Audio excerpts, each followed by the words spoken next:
হযরত ওমর রাদিয়াল্লাহু তাআলা আনহুর একটা ছেলে জীবনে একবার নবীজি সাল্লাল্লাহু আলাইহি ওয়াসাল্লামের একটি কথার বিপরীতে বিরোধিতা করে নাই, একটা যুক্তি দেখাইছিল, পাল্টা একটা ভিন্ন যুক্তি দিছিল।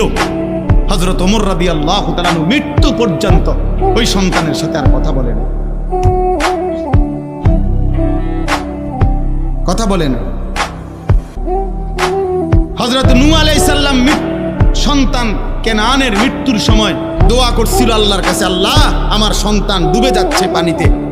আল্লাহ নিষেধ করছে, ইন্নাহু লাইসা মিন আলিক, কোরআনের আয়াত। আল্লাহ বলছে, হে নূহ সাবধান, এটা তোমার সন্তান নয়।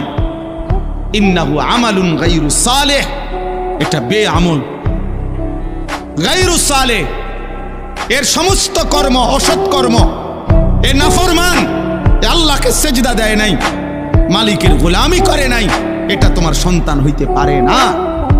এজন্য এই ছেলে তোমাদেরকে বলি বাবা,